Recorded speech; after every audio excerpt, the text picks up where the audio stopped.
Hello everyone, welcome to my channel step up classes. Friends, स्वागत है एक बार फिर से मेरे चैनल स्टेप अप क्लासेस पर। फ्रेंड्स, यूपीटीजीटी साइंस का सिलेबस मैंने कवर कराया और इसमें आज हम टॉपिक करने वाले हैं पोलराइजेशन, ध्रुवण। फ्रेंड्स, ये वेव ऑप्टिक्स चैप्टर का पार्ट नंबर 5 है और ये चैप्टर बहुत ज़्यादा इंपॉर्टेंट है आपके एग्जाम के लिए। और इसमें से डेफिनेटली 3 क्वेश्चन तो बनते हैं क्योंकि इसमें 3 ही टॉपिक आए थे: interference, diffraction and polarisation. Polarisation तो समझ लीजिए 100% इसमें से क्वेश्चन आना ही आना है। और पोलराइजेशन भी चीज़ें ऐसी होती हैं, बहुत बार समझ नहीं आती। तो फ्रेंड्स, इसमें इतना डिले भी इसलिए हुआ है क्योंकि मैंने इसको पूरा डायग्रामेटिकली बनाया है। मैं डायग्राम के थ्रू आपको ये समझाने वाला हूँ कि किस तरह से ये चीज़ें वर्क करती हैं, पोलराइजेशन होता क्या है, क्या इसमें चेंज हो रहा है, क्या कुछ चीज़ें हैं। तो फ्रेंड्स, सारा का सारा डायग्रामेटिकली थ्रू समझाऊंगा। ओके, बहुत अच्छे से ध्यान से वीडियो देखिएगा, आपको सारी चीज़ें बिल्कुल क्रिस्टल क्लियर हो जाएंगी। ओके, शुरू करते हैं। पोलराइजेशन मतलब ध्रुवण। देखो, ध्रुवण होता क्या है? ध्रुवण होता है लाइट का रोटेट होना, लाइट का अपने प्लेन में रोटेट होना। This is called the polarization, ध्रुवण। देखो, तो हमें पता है, जो थ्योरी पढ़ के तो बहुत टिपिकल हो जाएगा, सिंपल वर्ड में समझाता हूँ।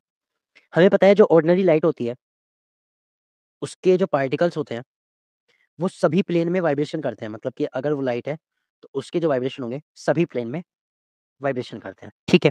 जब इस प्लेन अनपोलराइज लाइट को अनपोलराइज्ड लाइट को किसी एक फिल्टर से निकाला जाता है, जिसे हम कहते हैं पोलराइजर या फिर पोलराइजर फिल्टर। ठीक है। जब इससे निकाला जाता है तो ये जो लाइट के सारे वाइब्रेशन होते हैं हर एक डायरेक्शन में, ये एब्जॉर्ब हो जाते हैं और सिर्फ एक प्लेन में, किसी भी एक प्लेन में वाइब्रेशन रहते हैं। ये लाइट सिर्फ एक प्लेन के वाइब्रेशन की निकलती है, जिसे हम कहते हैं पोलराइज्ड लाइट। पोलराइज्ड लाइट, बस इतनी सी कहानी है। तो vibration of the wave of light occurs in each direction in plane perpendicular to the speed of wave. ठीक है। तो ये कहने हैं, जो हमारी लाइट की वेव होती है उसके जो वाइब्रेशन होते हैं वो हर एक पॉसिबल डायरेक्शन में होते हैं, परपेंडिकुलर टू द मोशन, चलने की दिशा के लंबवत सभी डायरेक्शंस में होते हैं। When a wave of light is cast on a tourmaline crystal, a special type of crystal, only those vibration of the wave which are parallel to the axis of crystal are emitted। अब ये कह रहे हैं, जब ordinary light को एक टॉर्मेलिन crystal कह दो, निकोल प्रिज्म कह दो, यही स्पेशल टाइप का क्रिस्टल है, ठीक है, जिसे हम पोलराइजर यहाँ पे कह रहे हैं, उससे निकाला जाता है, तो केवल वही वाइब्रेशन बाहर निकलते हैं जो उस प्लेन के पैरेलल होते हैं। यानी कि पोलराइजर का जो एक्सिस होगा उसके जो पैरेलल होंगे वो निकल जाएंगे। एक तरह से ये समझ लो, मैं आपको इसे समझाता हूँ। एक दीवार है और एक दीवार पे ना एक कट लगा हुआ है ऐसे। एक और दीवार है, इस पे जो कट लगा हुआ है वो ऐसे लगा हुआ है। और एक और दीवार है, इस पे जो कट लगा हुआ है ऐसे लगा हुआ है। ठीक है ना? समझो।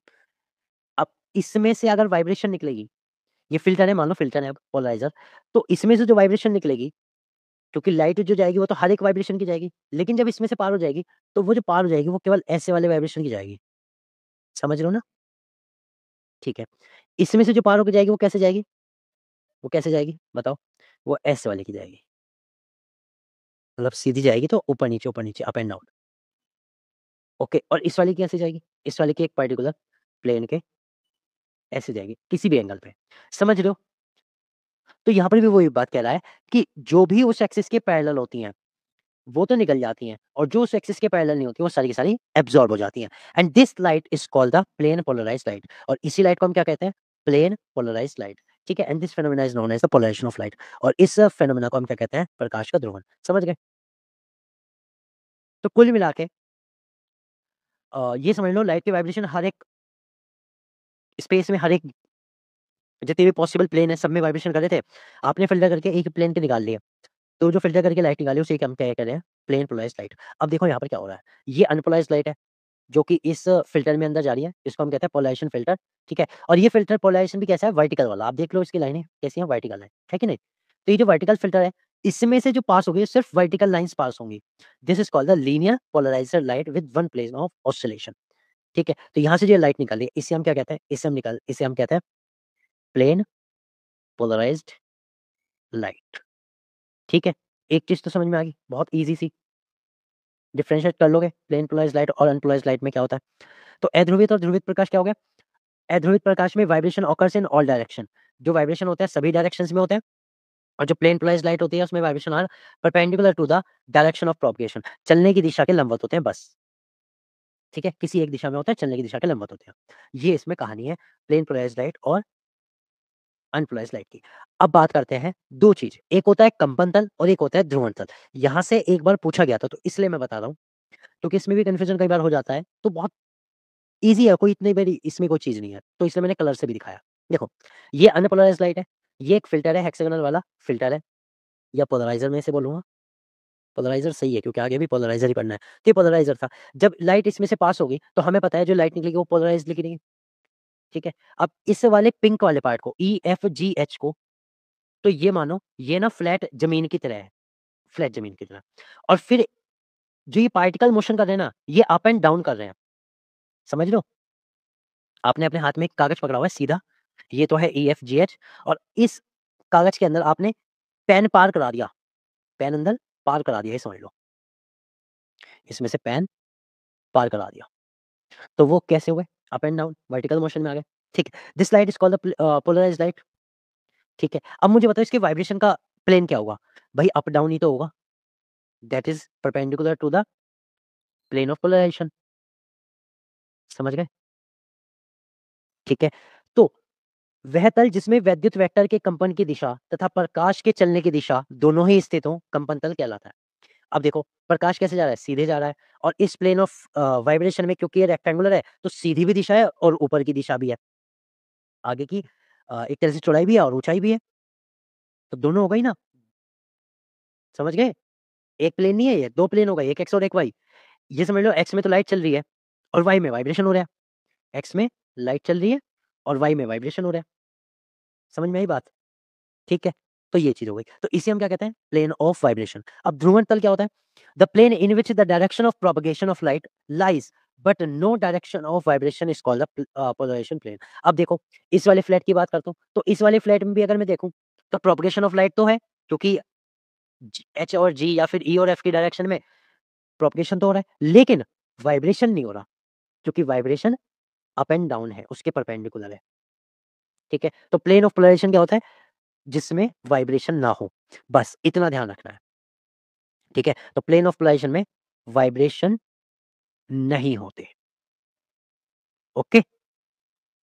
ठीक है? तो इसलिए ये एक-दूसरे के परपेंडिकुलर होते हैं।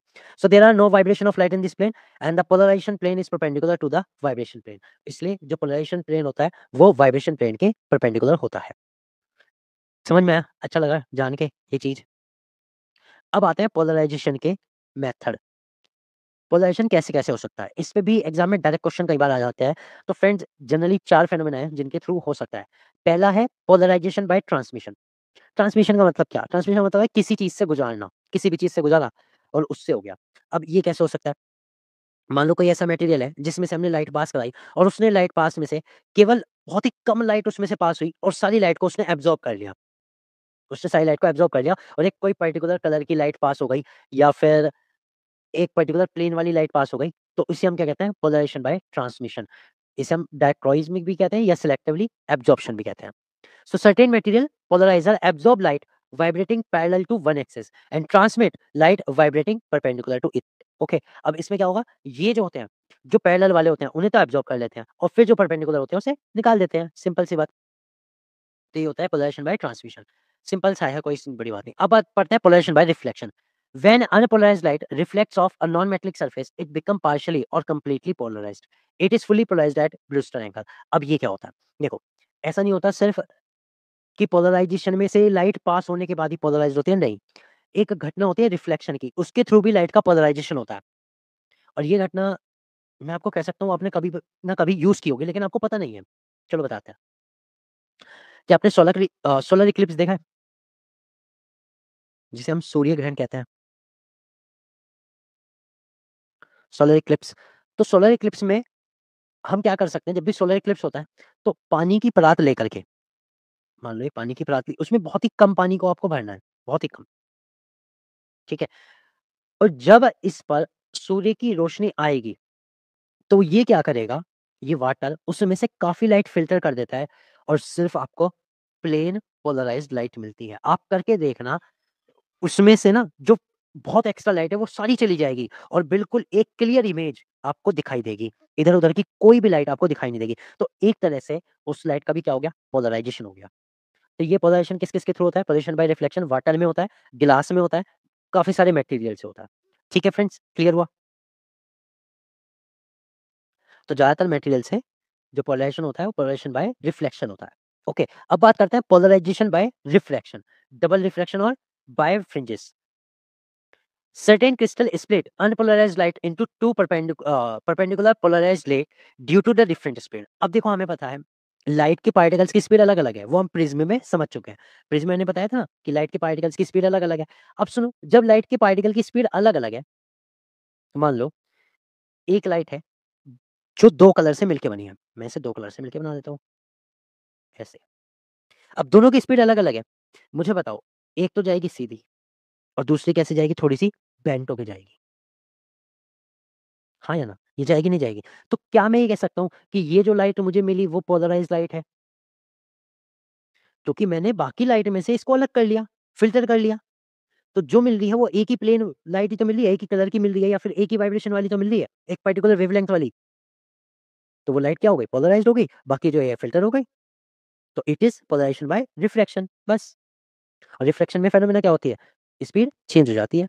और स्पीड चेंज का मैंने आपको एग्ज़ाम्पल बेस्ट बताया था। जैसे कि मान लो गत्ते पे गोली मारी और गोली मार के क्या होगा? गत्ते से टकराएगी, अगर बहुत तेज़ स्पीड होगी तो सीधे निकल जाएगी, नहीं तो बेंट होके वहीं गिर जाएगी।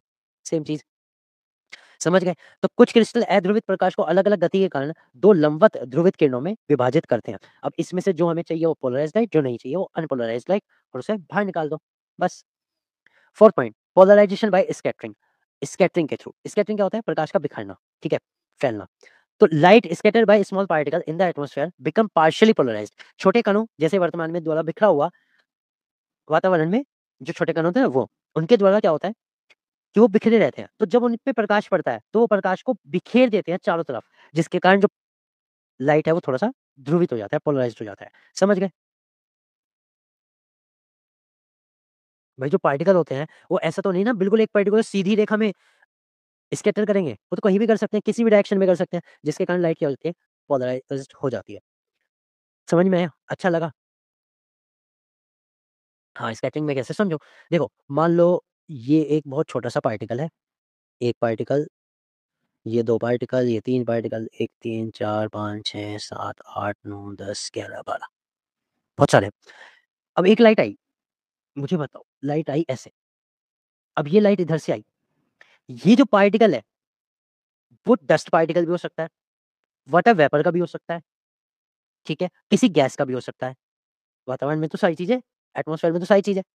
अब ये जैसे इससे टकराता है ना, तो ये दूसरी डायरेक्शन में जाता है, फिर वहाँ से टकराएगा तो दूसरी डायरेक्शन में जाएगा। तो कुल मिला के वाइब्रेशन जो होंगे इसके बार-बार चेंजेज़ होंगे, जिसके कारण क्या होगा? लाइट स्कैटर होने लगी। स्कैटर होने के कारण लाइट पोलराइज़्ड हो जाएगी। समझ गए? क्लियर हुआ? तो ये स्कैटर के थ्रू था। बाकी और सब चीज़ें भी आपको क्लियर हो गई होंगी। अब देखो, हमारे लिए इम्पोर्टेंट क्या है? देखो, हमारे लिए इम्पोर्टेंट पोलराइज़ेशन बाय ट्रांसमिशन कोई ख़ास नहीं है। इसमें होना ही क्या है कि कोई सबस्टेंस है जिसने पर्टिकुलर लाइट तो एब्ज़ॉर्ब कर ली, बाकी निकाल दी, बात खत्म। ठीक है? वो हो गया, चलो हटाओ। सेकंड आता है पोलराइज़ेशन बाय रिफ्लेक्शन। एक तो ये इम्पोर्टेंट है क्योंकि इससे एक लॉ आता है दैट इज़ ब्रूस्टर लॉ। क्या आता है इससे? ब्रूस्टर लॉ, और उसके ऊपर न्यूमेरिकल क्वेश्चंस भी आते हैं। एक चीज़, दूसरी आती है पोलराइज़ेशन बाय रिफ्लेक्शन, जिसमें हम निकोल प्रिज़्म भी पढ़ेंगे। निकोल प्रिज़्म इसी सिद्धांत पर काम करता है और साथ-साथ इसमें एक और लॉ आता है that is called the Malus law, वो भी मैं आपको समझाऊँगा। उसके बाद ये चैप्टर फिनिश हो जाएगा, बस इतना सा है। शुरू कर दें?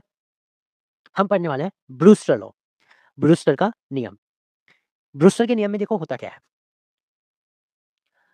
डायग्रामेटिकली समझाऊँगा, ज़्यादा अच्छे समझ में आएगा। डायग्राम से ही समझना। ये एक इंसिडेंट लाइट है, जो कि एक ऑर्डिनरी लाइट की है, यानी कि अनपोलराइज़्ड लाइट है। ये एक मीडियम है, ठीक है? कोई भी मीडियम हो सकता है, of different density, generally higher density. ये डेंस और ये रेयर, ओके? इतनी बात क्लियर? ठीक है। अब इन्होंने बताया कि जैसे कोई इंसिडेंट लाइट यहाँ पर गिरती है, तो इसमें से लाइट रिफ्लेक्टिव भी होती है, रिफ्लेक्ट होके अंदर चली जाती है, रिफ्लेक्ट होके अंदर चली जाती है। हाँ या ना? चली जाती है, रिफ्लेक्ट हो गई।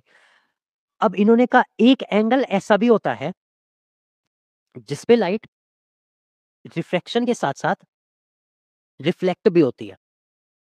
आपने पढ़ा होगा टोटल इंटरनल रिफ्लेक्शन। आया कुछ याद? हाँ या ना? अब रिफ्लेक्शन की फेनोमेना है that is angle of incidence, ये वाला angle of incidence angle of reflection के बराबर होगा कि नहीं होगा? तो ये तो दोनों बराबर हो गए। और एंगल ऑफ इंसिडेंस और एंगल ऑफ रिफ्लेक्शन का जो रेशियो होगा, वो रिफ्रैक्टिव इंडेक्स के बराबर होगा। इनके साइन का रेशियो रिफ्रैक्टिव इंडेक्स के बराबर होगा। This is the basic concept. ठीक है ना? समझ में आया? इतना? तो भाई ब्रूस्टर का नियम क्या कहता है? The amount of polarised light is reflected light depend upon the angle of incidence. ये कह रहे हैं कि जो पोलराइज्ड लाइट निकलेगी वो डिपेंड करेगी कि इंसिडेंट एंगल कितना है। For a particular angle of incidence called the polarization angle, the reflected light is perfectly polarized in a plane and its vibration are perpendicular to the plane of incidence। अब इन्होंने बुरी बात यहीं पे कह दी। इन्होंने कहा कि एक पर्टिकुलर एंगल के लिए, एंगल ऑफ इंसिडेंस के लिए, जिसे हम पोलराइज एंगल भी कहेंगे, जो लाइट होती है वो पूरी तरह से पोलराइज्ड हो जाती है, पूरी तरह से पोलराइज्ड हो जाती है। यानी उसमें जो पार्टिकल्स वाइब्रेशन निकलते हैं सिर्फ एक ही टाइप के निकलते हैं, सिर्फ एक ही प्लेन के निकलते हैं, perpendicular to the plane of incidence, केवल एक ही प्लेन की। सो परावर्तित प्रकाश में ध्रुवित प्रकाश की मात्रा किस पर निर्भर कर रही है? आपतन कोण पर निर्भर कर रही है। और वह विशेष आपतन कोण जिसे ध्रुवण कोण भी कहते हैं, उस पर परावर्तित प्रकाश पूर्णतया समतल ध्रुवित होता है। अब वो कोण होता कितना है उसे इन्होंने माना IP, polarisation angle of incidence. So from Brewster law, Brewster क्या कहता है? Mu is equal tan IP. जो म्यू होता है दैट इज रिफ्लेक्टिव इंडेक्स होता है ट्रांसपेरेंट मीडियम का, वो एंगल ऑफ इंसिडेंस के टेंजेंट के बराबर होता है। समझ गए? So when the light is incident at an angle of polarisation, the reflected ray is perpendicular to the reflected ray. अब इसमें एक और चीज उन्होंने बताई कि जब कोई incident light angle of polarisation से किसी सरफेस पे गिरती है, तो जो रिफ्लेक्टेड लाइट होती है और जो रिफ्लेक्टेड लाइट होती है, इनके बीच का एंगल 90 डिग्री होता है और ये फिक्स है। ठीक है? अब आपको कुछ कहानी समझ में आई होगी कि हर एक एंगल पे पोलराइजेशन नहीं हो सकता। पोलराइजेशन कब हो सकता है? सिर्फ तब हो सकता है जब रिफ्रैक्टेड लाइट और रिफ्लेक्टेड लाइट दोनों के बीच का एंगल 90 डिग्री हो। हाँ जी, समझ में आया? तभी पोलराइजेशन होगा। अब तक आप ये सोच रहे होंगे ना कि सर टोटल इंटरनल रिफ्लेक्शन में क्यों नहीं बता दिया था आपने कि जो लाइट निकलेगी पोलराइज़ नहीं, टोटल इंटरनल रिफ्लेक्शन तो क्रिटिकल एंगल से ऊपर होते ही हो जाता है। लेकिन उसमें पोलराइज़ नहीं हो रही। पोलराइज़्ड होने के लिए कंडीशन ये है कि जिस पर एंगल ऑफ रिफ्रैक्शन यानी कि रिफ्लेक्टेड रे और रिफ्लेक्टेड रे दोनों के बीच का एंगल 90 डिग्री हो। उस एंगल ऑफ इंसिडेंस को पोलराइजेशन एंगल कहते हैं। ओके, क्लियर हुआ कांसेप्ट? हो तो गया होगा। लेकिन आप कहोगे सर शॉर्टकट में मज़ा नहीं आता। डिटेल्स प्रूफ करेंगे। चलो प्रूफ करते हैं। हमें पता है ब्रूस्टर ने एक लॉ भी दिया, उसे लिख लेते हैं एक बार। ब्रूस्टर्स ने कहा कि जो रिफ्रैक्टिव इंडेक्स है वो tan I के बराबर है। ठीक है? इतनी बात तो मैं कह सकता हूँ? बिल्कुल कह सकते हैं, क्या दिक्कत है इसमें कहने में? ठीक है? ओके। और हमें पता है from Snell's law, Snell's law कहाँ आया था? रिफ्रैक्टिव इंडेक्स में। Refractive index I sorry mu बराबर क्या होता है? sin I upon sin R होता है। ये भी होता है। तो क्या मैं ये लिख सकता हूँ दैट tan I और sin I upon sin R बराबर होंगे? क्योंकि भाई रिफ्रैक्टिव इंडेक्स तो एक ही मीडियम का है। हाँ या ना? क्या मैं tan को ये लिख सकता हूँ sin I अपॉन cos I will be equal to sin I upon sin R लिख सकता हूँ? sin से sin कैंसल कर दूँ तो सिर्फ़ और सिर्फ़ इतना बचेगा cos I बराबर sin R ये बचा। ओके। इसको क्या मैं ये भी लिख सकता हूँ cos I बराबर cos 90 माइनस R। भाई sin R जो होता है cos 90 माइनस R के बराबर होता है ना? अब cos से cos कैंसल हुआ तो I बराबर क्या बचा? पाई बाई 2 माइनस R है ना? और यहाँ से I plus R is equal pi by 2 आया कि नहीं आया? बताओ, आया? ठीक है। अब मुझे बताना अगर ये एंगल I है, तो ये वाला एंगल भी तो I होगा और I प्लस R दोनों 90 डिग्री होंगे। कैसे? सुनो ध्यान से। इस डायग्रामेटिकली देखो, यहाँ एंगल ऑफ रिफ्लेक्शन कितना है, आई है। एंगल ऑफ रिफ्रैक्शन कितना है, आर है। समझ गए? और मुझे बताओ इस लाइन पे बना हुआ ये पूरा एंगल कितने डिग्री का है, 180 डिग्री। तो आई प्लस आर इज इक्वल, क्या मैं लिख सकता हूँ 180 माइनस 90? क्यों? क्योंकि बीच का एंगल 90 डिग्री है ना, वो फिक्स है, वो घटा दो। तो आई प्लस आर इज इक्वल कितना आ गया, 90 आ गया। और ये भी यहाँ से वैसे ही आ रहा है। तो डायग्रामेटिकली भी और फॉर्मूले से हमने से प्रूफ किया। समझ गए? क्लियर हुआ कि नहीं?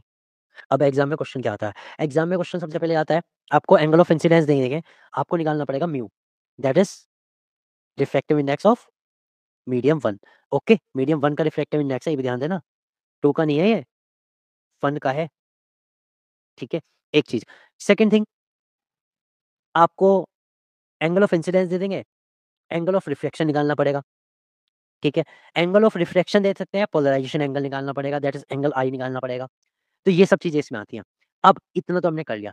अभी हमने एक चीज और पढ़ी थी जो मेरे मुंह से निकला था, that is critical angle, Brewster angle and critical angle. चलो अब इनका आपस में देखते हैं कि क्या कॉम्बिनेशन आएगा।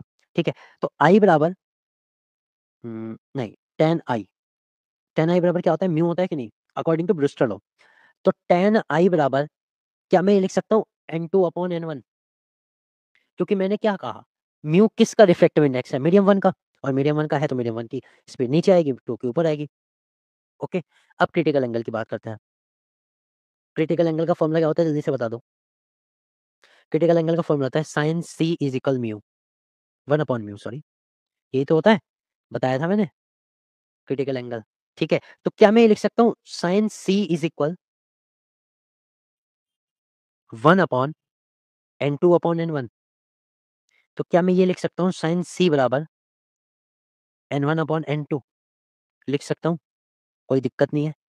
ठीक है, अब यहीं से अच्छा मेरे पास एक इक्वेशन ये बन के आ रही है, साइन सी इज इक्वल 1/10 आई, और एंगल सी बराबर, क्या मैं ये कह सकता हूँ साइन इनवर्स 1/10 आई? हाँ या ना? So this is the relation between Brewster angle और angle of polarization and critical angle. ठीक है, बस ब्रूस्टर एंगल की कहानियां खत्म। मैंने सारे इंपॉर्टेंट चीजें जितनी थी सब बता दी, फॉर्मूले थे सारे बता दिए। आई होप कि आपको ब्रूस्टर एंगल का केस तो समझ में आ गया होगा। इतनी बड़ी कोई कहानी नहीं है जितना दो चार लोगों ने क्वेश्चन भेज भेज के मुझे कहा कि सर हो नहीं रहे। इतनी बड़ी कोई कहानी नहीं है, बस कंसेप्ट समझना था कि कहना क्या चाह रहा है, दिया क्या है, क्या निकालना है। ओके, चलते हैं अब अगला मेलस लॉ। लेकिन मेलस लॉ अभी नहीं करते हैं, मेलस लॉ करेंगे बाद में। मेलस लॉ करने से पहले ना निकोल प्रिज्म पढ़ते हैं, क्योंकि सबसे ज्यादा इसी पे अप्लाई हुआ, निकोल प्रिज्म। अब ये है क्या, देखो, ये एक बहुत अच्छा ना पोलराइजर है, ये पोलराइजर है जो लाइट को पोलराइज कर सकता है। इसको बनाया तरीके से है तो ये लाइट को पोलराइज कर देता है, जो चाहिए वही मिलती है, बाकी सबको filter. Okay, so it is a special prism made of calcite crystal which is used to produce and analyze plain polarized light. Okay, समझ गए? तो ये एक स्पेशल टाइप का प्रिज्म है जो कैल्साइट क्रिस्टल का बनता है। कैल्साइट क्रिस्टल ना एक तरह से कैल्शियम कार्बोनेट का ही सब्सटेंस है। तो कैल्साइट क्रिस्टल का बनता है जो प्लेन पोलराइज्ड लाइट को प्रोड्यूस करने और उसको एनालाइज करने के काम में आता है। अब आप कहोगे सर प्रोड्यूस करने का तो समझ में आ गया कि ऑर्डिनरी लाइट को फिल्टर कर दिया। एनालाइज करने से क्या मतलब है, देखो कभी-कभी क्या होता है, जो लाइट प्लेन पोलराइज्ड लाइट आ रही है, हम उसे भी रोटेट कर सकते हैं, उसके भी एंगल चेंज कर सकते हैं।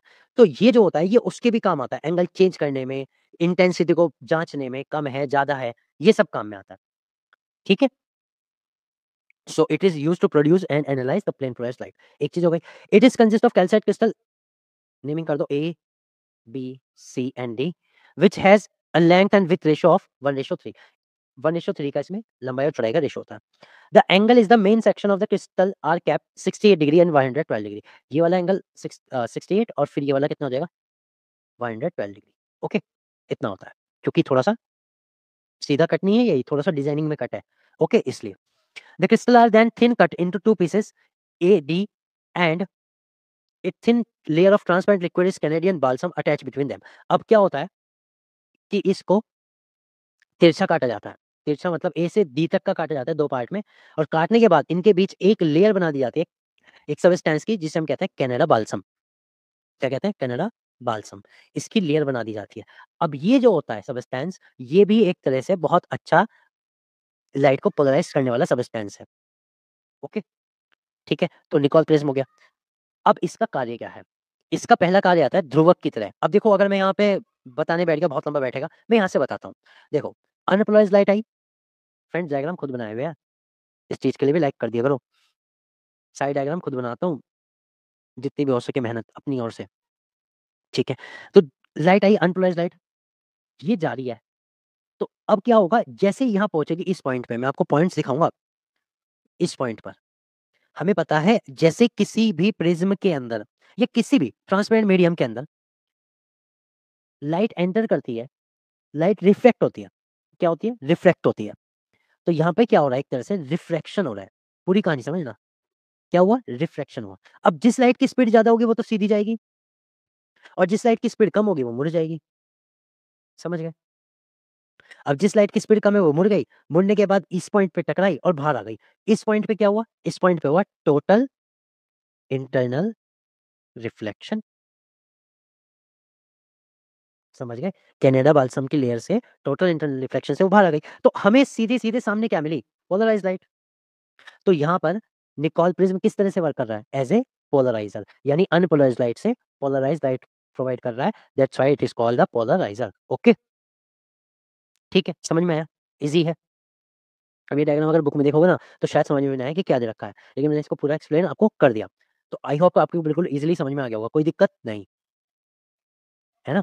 ठीक है, ये तो था पोलराइज़र। ओके, अब बात करते हैं एज़ ए एनालाइज़र। एनालाइज़र क्या होता है? कि भाई जो प्लेन पोलराइज़्ड लाइट आ रही है, इसकी इंटेंसिटी कितनी है? और इंटेंसिटी क्या हम कम-ज़्यादा कर सकते हैं? क्या हम इसके प्लेन को भी रोटेट कर सकते हैं? वो सब देखना है, ठीक है? तो अब इस केस में हमें 1 प्रिज़्म की ज़रूरत नहीं होगी, 2 की होगी। 2 की होगी। क्यों होगी 2 की? सुनो, एक तो इसमें पोलराइज़र की तरह काम करेगा, जो पोलराइज़ करेगा लाइट को, और दूसरा इसमें एनालाइज़र की तरह काम करेगा, ठीक है? विश्लेषक, ओके? अब इसमें कोई भी अनपोलराइज़्ड लाइट जाएगी, सेम फिनोमेना होगी पहले वाले में, पोलराइज़र से निकलेगी कैसी? Polarised light. कौन सी निकलेगी? Polarised light, okay. अब ये लाइट जैसे ही एनालाइज़र में जाती है, अगर एनालाइज़र पोलराइज़र के पैरेलल है, यानी N1 Nicol prism first, Nicol prism second के बिल्कुल पैरेलल है, तो रेज़ जो है एकदम सीधी चली जाएगी, उसमें कोई दिक्कत नहीं होगी। ना वो रोटेट होगी, ना कुछ, अगर पैरेलल है। समझ गए ना पैरेलल वाला केस क्यों आ रहा है? भाई सीधी-सीधी सी बात है, दीवार में एक जगह ऐसे बनी हुई है कि उसमें अगर सीधे निकलना है तो सीधे ही निकल सकते हो, यानी कि पैरेलल है तो पैरेलल ही निकाल सकते हो, तो वो निकल जाएगी ईज़िली, ठीक है? समझ गए? तो इस केस में अगर यहाँ पर इंटेंसिटी आई नॉट है, तो यहाँ पर जो आई आएगी, वो आई नॉट कॉस स्क्वायर थीटा, और आई विल बी मैक्सिमम आएगी, क्योंकि कॉस थीटा विल बी क्या हो जाएगा? 0। अभी समझाऊँगा इसे भी, तो ये मैक्सिमम हो जाएगी। ओके, इतनी बात क्लियर? लेकिन अब हमने क्या करा? पोलराइज़र तो एज़ इट इज़ रखा। भाई पोलराइज़र तो एज़ इट इज़ रखेंगे तभी तो लाइट पोलराइज़्ड होगी। लेकिन एनालाइज़र को रोटेट कर दिया। एनालाइज़र को 90 डिग्री पे रोटेट कर दिया। दिख भी रहा होगा आपको, रोटेट कर दिया हमने। जैसे ही रोटेट करा, जैसे ही लाइट इसमें गई, वो भी रोटेट हो जाएगी, और आगे कोई लाइट नहीं जाती। ठीक है? इस केस में इंटेंसिटी क्या हो गई? 0 हो गई। समझ गए? अब बुक्स में चाहे इसके 50 डायग्राम बना लें वो, जो चीज़ मैंने यहाँ 2 डायग्राम में समझा दी वही है। कुल मिला के हमने क्या करा? एक केस है कि दोनों प्रिज़्म पैरेलल हैं। पैरेलल होने में क्या होगा? जो लाइट आएगी वो सीधी चली जाएगी, कोई चेंज नहीं। और दूसरा है, हमने उसे एंगल से घुमाना शुरू कर दिया, किसी भी एंगल से धीरे-धीरे, धीरे-धीरे, धीरे-धीरे, जैसे घुमाएँगे एक 90 डिग्री के एंगल पे कोई लाइट पास नहीं होगी, कोई भी लाइट पास नहीं होगी, इंटेंसिटी 0 हो जाएगी। क्योंकि वो सारी लाइट को फ़िल्टर आउट करके बाहर निकाल देगा, सामने कुछ दिखने का ही नहीं। समझ गए? अच्छा लगा? ठीक है, ओके। अब एग्ज़ामिनर क्या केवल इतने ही केस पूछेगा 2 कि पैरेलल और 90 डिग्री? नहीं, वो आपसे और भी पूछ सकता है। तो सुनो, अब आगे सुनो। ये थोड़ी है पोलराइज़र को आप 90 डिग्री घुमा सकते हो, आप और भी तो घुमा सकते हो। आप उसे घुमाते रहो, 90, 91, 92, 93, 90, 30, ठीक है? मतलब 130, 135 और 150, फिर 150 से 180 आ जाओ। फिर सेम कंडीशन हो जाएगी, ठीक है? फिर घुमाओ, फिर 60 हो जाओ। तो कुल मिला के क्या होगा, हर एक 90 डिग्री में हर एक 90 डिग्री में पहले इंटेंसिटी घटेगी, फिर बढ़ेगी, फिर घटेगी, फिर बढ़ेगी। समझ गए? हाँ या ना? अच्छा लगा जान के? तो ऐसा नहीं है एनालाइज़र को केवल 90 डिग्री घुमा सकते हैं, ज़्यादा भी घुमा सकते हैं, कम भी घुमा सकते हैं। Okay? This was the function of Nicol prism. इससे ज़्यादा निकोल प्रिज़्म का कोई फंक्शन नहीं है। अब इस पे उठा के हमें एक लॉ चिपका देना है, that is called the Malus law. अब लेके आऊँगा उसे और यहाँ लगा दूँगा, बहुत ईज़ी है। Malus law. मेलस ने क्या कहा? According to this law, when a perfectly plane polarised light beam coming from a polar is incident on an analyzer, the intensity of light emanating from the analyzer is directly proportional to the square of cosine of the angle between the transit plane of the analyzer and the polarizer. Typical हो गया बहुत easy में बताओ। Diagram देखो, ये unpolarised light है, ये मान लो एक पोलराइजर है जिसे हमने N1 माना, यहाँ से लाइट निकली पोलराइज्ड, कहानी समझ में आई? इसकी इंटेंसिटी आई नॉट, ठीक है? आगे गई किसमें? एनालाइजर में, जिसे हमने N2 माना था। अब N2 में ध्यान दो, ये इसका ट्रांजिट प्लेन था, ये। लेकिन जो एनालाइज़र है वो हमने रोटेट कर रखा है। दिख गया डिफरेंस? उसमें शायद ना दिख रहा था, इसमें दिख रहा है। दिख गया ना डिफरेंस? ये। तो ये दोनों एंगल अगर मैं बनाऊँ, तो ये वाला जो एंगल है, इसे हम कहते हैं ट्रांजिशन एंगल। ठीक है? क्या कहते हैं? Transition angle. ओके। अब इन्होंने कहा कि फिर जो एनालाइज़र में से जो लाइट निकलेगी, उसकी जो इंटेंसिटी होगी, वो इनिशियल इंटेंसिटी यानी कि पोलराइज़र से निकलने वाली लाइट की इंटेंसिटी और जो इनके बीच का एंगल है, उसके कोसाइन के स्क्वायर के बराबर होगी। समझ गए? तो एनालाइज़र में से निकलने वाली लाइट की इंटेंसिटी ये होगी। ओके? समझ गए? बस इतनी सी है कहानी। कोई दिक्कत? अच्छे से समझ में आया होगा मेलस लॉ। अब ईज़ी भी लग रहा होगा। तो अब इसे आप निकोल प्रिज़्म पे अप्लाई करो। कोई और फ़िल्टर दे दे उस पे अप्लाई करो। काम तो सेम ही है। कुल मिला के इंटेंसिटी तो बतानी। ओके, चलो। अब मैंने ना वेव ऑप्टिक्स में एक चीज़ और बताई थी। इंटेंसिटी जो होती है डायरेक्टली प्रोपोर्शनल होती है एम्पलीट्यूड स्क्वायर के। चाहे तो इसे ई स्क्वायर लिख लो और चाहे ए स्क्वायर लिख लो। Choice is yours. होती है कि नहीं?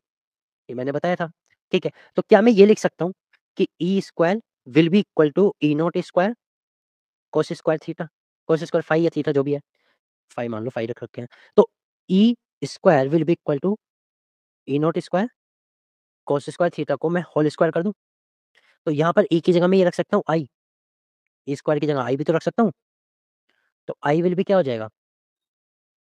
इनिशियल एम्पलीट्यूड कॉस थीटा का होल स्क्वायर। ये भी फ़ॉर्मूला बन गया। अब ये फ़ॉर्मूला किसी बुक में नहीं दे रखा, लेकिन हमें बताना चीज़ें हैं, तो हमने बना लिया। ना दो, क्या ज़रूरत है हमें देने की? हम तो अपने आप बना लेंगे। सीख लिया ना हमने, ठीक है? अच्छा लगा, समझ में आया? ठीक है, इसके साथ ही हमारा जो ये कांसेप्ट था, खत्म सारा। एक छोटी-सी चीज़ रह गई मेलस लॉ से, वो समझाता हूँ। मेलस लॉ फ़ॉर्मूला रटा दूँगा आज ही। I is equal I not cos square phi, ठीक है? अब इसमें केस नंबर 1, जब N1 पैरेलल है N2 के। N1 पैरेलल N2 के, इसका मतलब क्या हुआ कि जो पोलराइज़र की ट्रांज़िशन स्टेट थी, पोलराइज़र की स्टेट थी, एनालाइज़र की भी सेम है। हाँ या ना? So they are parallel to each other.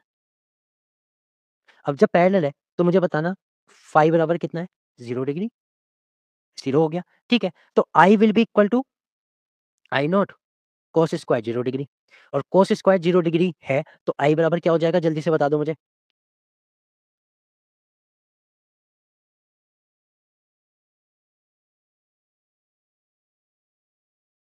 I 0?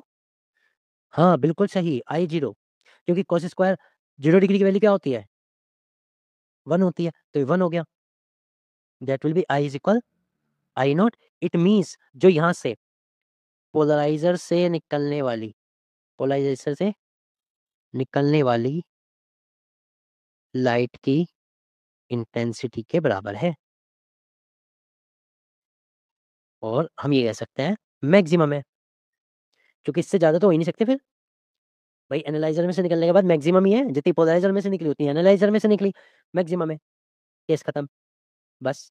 Case number 2। Case 2, जब ये ट्रांजिशन प्लेन हो और ये एनालाइजर 90 डिग्री पर, ये एनालाइजर और ये पोलराइजर प्लेन। अब बताओ क्या होगा। हमें पता है I will be equal to I not cos square 90 degree, और cos square 90 that is 0, I will be 0, no intensity, it means it create will be a dark field. ये क्या क्रिएट करेगा? डार्क फील्ड, समझ गए? यानी कि polarisation से तो लाइट पूरी निकल गई, लेकिन एनालाइजर ने पूरी लाइट को खत्म कर दिया, डार्क फील्ड दिया, ऑब्जर्वर को बिल्कुल ब्लैक लाइट विजिबल होगी। ठीक है, हो गया बात खत्म। चलो एक और आ जाओ। Case number 3, theta is equal 45 degree. मैंने कहा ना केस तो बन जाते हैं, आधे में नहीं छोड़ो। एक और, मैंने ये भी तो कहा था 90 से भी ज्यादा घुमा सकते हैं, हाँ मैंने कहा था। तो 45 और 135 को देखो, ऑलमोस्ट दोनों एंगल सेम है। 45 एंड 135 दोनों एंगल सेम ही है। ठीक है, दोनों पे इंटेंसिटी क्या होगी? I will be equal to I not cos square 45 degree. अब cos स्क्वायर 45 डिग्री की वैल्यू क्या होती है? cos की वैल्यू क्या होती है? cos 45 की 1/√2, इसका स्क्वायर हो गया। तो I will be equal to I not by 2, intensity half हो जाएगी। वेरी गुड, बहुत बढ़िया। अच्छे समझ में आया कि नहीं? हो गया। तो फिजिक्स के अंदर पोलराइजेशन यही है, इसके अलावा कुछ पोलराइजेशन नहीं है। अब एक दो चीज और है, इसे कहते हैं ऑप्टिकल एक्टिविटी। ऑप्टिकल एक्टिविटी क्या होगा? कुछ पदार्थ ऐसे होते हैं जिनमें से यदि समतल ध्रुवित प्रकाश को गुजारे तो वे ध्रुवण तल को घुमा देते हैं। याद आया कहां पर पहुंच गए हम? Polarization by transmission. किसी सबस्टेंस से लाइट गई और वो पोलराइज्ड हो गई। फर्स्ट टॉपिक आ गया ना? तो ये वो चीज है, ध्रुवण घूर्णकता। सो इस प्रकार के पदार्थों को हम ध्रुवण कहते हैं, ऑप्टिकली एक्टिव कहते हैं, तथा ध्रुवण तल को घुमाने की इस घटना को हम ध्रुवण घूर्णकता कहते हैं, ऑप्टिकली एक्टिविटी कहते हैं। ऑप्टिकल एक्टिविटी, ठीक है फ्रेंड्स, बस यही है। अब इसके एग्जांपल क्या क्या है? लैक्टिक अम्ल, ग्लूकोज, टार्ट्रिक अम्ल, गन्ने की शक्कर आदि इस प्रकार के गुण को प्रदर्शित करते हैं। तो lactic acid, glucose, tartaric acid, sugar cane sugar are show optical activity. ठीक है, ये सभी क्या शो करते हैं? ऑप्टिकल एक्टिविटी शो करते हैं। बस। अगला देखो, निकोल प्रिज्म से ध्रुवण घूर्णकता और इसको प्रूव करना। यदि N1 और N2 एक दूसरे के लंबवत होते हैं तो दूसरे निकोल प्रिज्म N2 से कोई प्रकाश नहीं निकलता। हमें पता है अगर N1 N2 के परपेंडिकुलर है, यानी कि बीच का एंगल कितना है? 90 degree. So I will be 0, no light, है ना? यही तो हमें पता है। ठीक है, but if a quartz plate is placed between them, अगर इनके बीच N1 और N2 के बीच एक क्वार्ट्ज की प्लेट आप रख दें तो क्या होगा? तो लाइट निकलनी शुरू हो जाएगी, भले ही एंगल 90 डिग्री है। ध्यान दो, है एंगल 90 डिग्री, इसका ट्रांसमिशन फेज ये है, एनालाइजर फेज ये है, एंगल 90 डिग्री है, बट फिर भी लाइट आ जाती है, लाइट पास हो जाती है। हिंदी में लिख दूं सिंपल वर्ड में, है ना? लाइट पास हो जाती है। तो इसका मतलब क्या हुआ? इसका मतलब क्या हुआ कि क्वार्ट्ज ने लाइट के प्लेन को रोटेट कर दिया। सो क्वार्ट्ज इज ऑप्टिकली एक्टिव। समझ गए? हाँ। तो अब हमें क्या पता लगा कि अर्थात क्वार्ट्ज प्लेट से निकलने वाला प्रकाश समतल ध्रुवित है, परंतु इसका ध्रुवण तल क्वार्ट्ज प्लेट द्वारा घुमा दिया गया है। ठीक है, यानी कि लाइट जो निकलेगी वो तो पोलराइज्ड निकलेगी, लेकिन क्योंकि 90 डिग्री पे दिखनी तो थी नहीं, लेकिन दिख रही है, इसलिए क्वार्ट्ज प्लेट ने भी उसको रोटेट कर दिया। ये एग्जांपल हो गया पिछले वाली चीजों का। पिछले वाली चीजों में नाम पड़ा, इसमें आपने एग्जांपल करके दिखा दिया, एक्सपेरिमेंट, खत्म बात। चलो अब देखो, इस बेस पे दो तरह के सब्सटेंसेस बनते हैं। एक तो आते हैं दक्षिणावर्ती घूर्णक और एक आते हैं वामावर्ती घूर्णक, that is dextro rotatory and laevo rotatory, right handed and left handed, clockwise और एंटी क्लॉकवाइज। कुछ भी आपको जो सही लगे उनका वो नाम रख दो जिसमें आप याद रख सकें। तो बहुत ईजी है। मान लो एक अनपोलराइज्ड लाइट है, ठीक है, इसे हमने निकोल प्रिज्म से गुजारा, इसके बाद ये कैसी हो गई? पोलराइज्ड हो गई। पोलराइज्ड होने के बाद हमने इसे एक सब्सटेंस से गुजार दिया, कोई एक सब्सटेंस था उसमें से पास करा दिया, और पास कराने के बाद इसके जो प्लेन थे वो रोटेट हो गए किसी भी एंगल से, कितनी भी। इसी को हम क्या कहेंगे? बताओ, बताओ, बताओ। Optical activity. इस घटना को हम क्या कहेंगे? Optical activity. ध्रुवन, प्रकाशिक ध्रुवणता। ठीक है? ओके। एक बात, अब इस सब्सटेंस को 2 पार्ट में डिवाइड कर सकते हैं। अगर इसने क्लॉकवाइज़ घुमाया, तो ये डेक्स्ट्रो रोटेटरी है और अगर एंटी क्लॉकवाइज़ घुमाया, तो ये है डेक्स्ट्रो और अगर एंटी क्लॉकवाइज़ घुमाया, तो ये है लीवो। ठीक है फ्रेंड्स? और किसी भी सब्सटेंस को देख कर के और बिना एग्ज़ैक्ट एक्सपेरिमेंट के किसी भी सब्सटेंस का ये नहीं पता कर सकते आप कि वो डेक्स्ट्रो रोटेटरी है, लीवो रोटेटरी। ओके? जैसे अगर हमारे पास कोई सिंपल ग्लूकोज़ आ गया ना, तो वो हम ये बता सकते हैं ग्लूकोज़ है, लेकिन हम ये नहीं बता सकते वो डी है या एल है। डी ग्लूकोज़ है या एल ग्लूकोज़ है। ओके? तो इसके एग्ज़ाम्पल क्या होते हैं? D glucose, quartz R, R मतलब राइट हैंडेड वाली, ठीक है? जो राइट हैंड को घुमाती है। इसी के साथ फ्रक्टोज़, फ्रक्टोज़ डी ग्लूकोज़ का ही पार्ट है और क्वार्ट्ज़ एल, ठीक है? ये सब कैसे घुमाते हैं? लीवो रोटेटरी एंटी क्लॉकवाइज़, ठीक है? क्लियर हुआ? पोलराइज़ेशन भी क्लियर हो गया। अब सही समझ में आ रहा होगा वेव ऑप्टिक्स। काफ़ी सारी चीज़ें थी जो मैंने बताई और फ्रेंड देखो फिर भी कहता हूँ, मैं कांसेप्ट समझाता हूँ बिल्कुल डिटेल में। फिर भी आपसे हमेशा एक बात कहता हूँ, एक बार वीडियो को रिवाइज़ ज़रूर करा करो, देखा करो और दूसरी बार जब क्वेश्चन करते हो, तो क्वेश्चन करते हुए भी एक बार अपने नोट्स बना के रखा करो, ठीक है? और आई होप कि जो मैंने मतलब जो मैं बेस्ट समझा सकता था मैंने समझाया। फिर भी अगर कोई डाउट रहता है तो आप बता सकते हैं। सो आज के लिए इतना ही, गुड बाय। वेव ऑप्टिक्स मैंने खत्म कर दिया, क्वेश्चन आंसर कल से करेंगे, ठीक है? Goodbye everyone.